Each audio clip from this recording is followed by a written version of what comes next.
कधीच नाही चुकणार तुमचे फेवरेट टीव्ही शोज झी5 सोबत, तेही एकदम फ्री।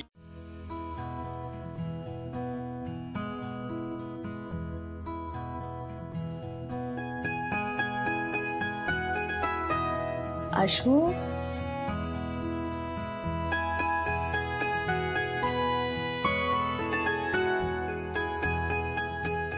आशू, हे आशू, उठतो का? Good morning. Good morning. उठा आता, किती वाजले? ऑफिसला जायचंय ना, चल। जायचं ऑफिसला। अरे उठ, उठतो। छान नाश्ता केलाय तुझ्यासाठी, तुला आवडतात तसे पोहे केले, शेंगदाणे घालून, साजूक तुपातला शिरा केलाय। चला तू का करतेस एवढं सगळं? मग काय झालं, आणि करू दे की मला। एकदा तुझं लग्न झालं की अशी संधी कुठे मिळणार आहे? मला खात्री आहे, नेहा एकदा आली आहे घरात की सगळे लाड ती पुरवणार आहे तुझे। मला काही काळजी करायची गरज नाही मग। आशू, एक बोलायचं होतं तुझ्याशी। काय झालं, बोल ना। थँक्यू। आता काय झालं? खरंच, म्हणजे तू जो निर्णय घेतलास ना, तो मला खूप आनंद झाला। अगदी योग्य निर्णय घेतलास आशू तू। मला असं वाटलं की मी जो विचार करत होते तोच विचार आता तूही केलास, स्वतःच्या भल्याचा विचार। आणि मुख्य म्हणजे आई म्हणून मी कुठे चुकत नव्हते, हे तुझ्या निर्णयाने सिद्ध झालं। आई, मला पण तुला काहीतरी सांगायचंय।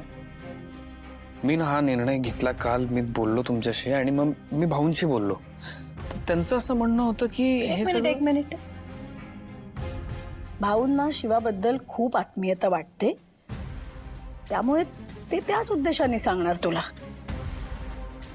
पण आता तू तुझा निर्णय घ्यायला सक्षम आहेस, तुझ्या निर्णयावर तू ठाम राहा।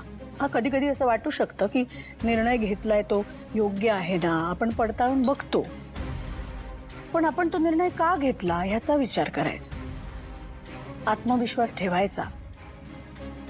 आता घेतलायस ना निर्णय, मग ठाम राहा त्याच्यावर। आशू, आज मला माझ्या मुलाचा खूप अभिमान वाटतोय। तुला पण माहितीये तुझी किती ओढाताण होत होती ह्यात, त्यामुळे आयुष्य शांततेने घालवायचं तर असाच कुठला तरी मार्ग निवडायला हवा ना, जो तू निवडलास। त्यामुळे आता किंतु परंतु ते सगळं नको आपल्याला।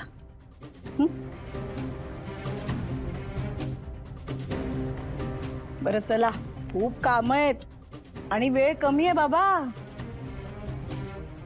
ये, तयार होऊन ये, नाश्ता करायला।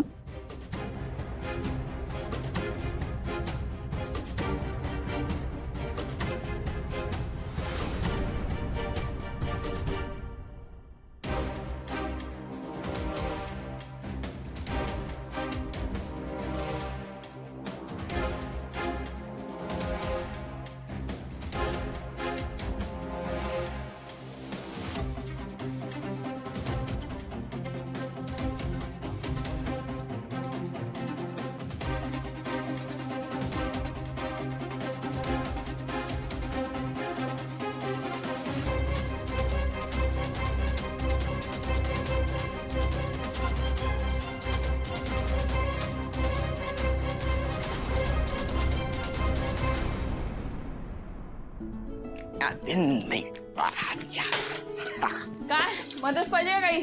अरे नाही नाही नाही, मी करतोय ना। अरे तू इथे राहतोस म्हणजे सगळं काम तूच केलं पाहिजे असं काही नाहीये। अगं नाही, म्हणजे मी इथे राहतो म्हणून मी करत नाहीये, मला आवडतं म्हणून मी करतो आणि मी माझं घर समजतो। आणि मला सांग, घरात काम करायला काही नियम असतो का? नाही, करा काम। थँक्यू।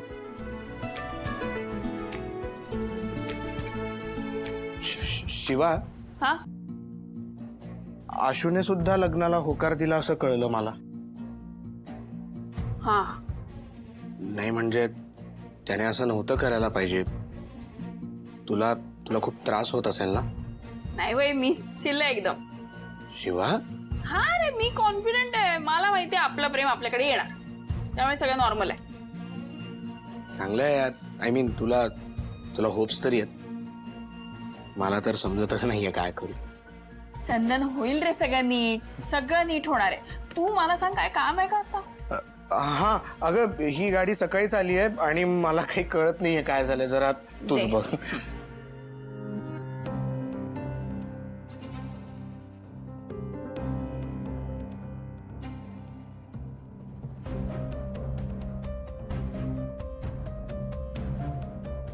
शिवा, हा, अजून एक बोलायचं होतं. काय? तुला दिव्याचा स्वभाव कसा वाटतो ग? म्हणजे नाही म्हणजे मी चुकलो हे मला माहिती आहे, पण ना मी हे सगळं केलं कारण तिला हे हवं होतं. म्हणजे नेहमी असं श्रीमंत असणं, पैशाचा माज दाखवणं, हे ना तिला खूप आवडायचं. आणि आता मी तुझ्याबरोबर काम करतोय तर एकदमच सगळं वेगळं. नाही म्हणजे तुम्ही दोघी बहिणी खूपच वेगळ्या आहात ना. हो, म्हणजे माणूस म्हणून ती वेगळी आणि मी पण वेगळी.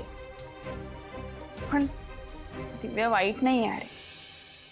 बरोबर आहे शिवा, पण तिच्यानं नेहमी खूप अपेक्षा राहिल्यात आणि त्या अपेक्षा पूर्ण करण्यासाठी ती कुठल्याही हद्दीपर्यंत जायची अक्षरशः. म्हणजे बघ ना, ती माझ्याबरोबर पळून आली, माझ्याबरोबर लग्न केलं, संसार केला. आणि जेव्हा तिला कळलं की मी श्रीमंत नाहीये तर सरळ मला सोडून इकडे निघून आली. मी चूक केली मला माहितीये, पण तरी हे सगळं म्हणजे चंदन, काय ना, हे बघ, लहानपणापासून ना तिच्यावर काहीच जबाबदाऱ्या नव्हत्या. सगळ्या जबाबदाऱ्या माझ्यावर होत्या. घराची, आईची, बाई आजीची, सगळ्यांची. आणि तिने शिक्षण केलं. तिला गोष्टी जशा पाहिजेत ना तशाच हव्या असायच्या आणि तिला सगळ्यांनी दिल्या पण. आणि त्यात काही प्रॉब्लेम नव्हता. तिला लहानपणापासून असं मेकअप करायला, महागड्या गोष्टी घ्यायला खूप आवडायचं. अरे, तुला एक सांगू का, 2 प्रकारचे रस्ते असतात. म्हणजे एक रस्ता असतो एकदम असा खडबडीत आणि खडतर असतो तो, आणि दुसरा असतो एकदम आरामात चिलमध्ये जायचा. आता तिने चिलवाला रस्ता पकडला. त्यात मला काही प्रॉब्लेम नाहीये, पण ह्या सगळ्या गोष्टींमुळे ना तिचा स्वभाव जरा असा झालाय. पण तिच्या मनात प्रेम आहे कुठेतरी, एवढं नक्की.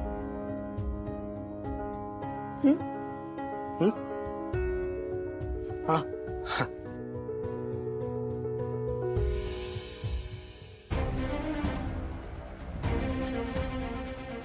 शिवा तर स्वभावाने फार सरळ आहे. तिला दिव्या एकदम स्वच्छ मनाची वाटते. मला असा विचार करून चालणार नाही. दिव्यावर लक्ष ठेवायला पाहिजे. झी5 ॲप डाउनलोड करा आणि पहा सर्व एपिसोड्स एकदम फ्री.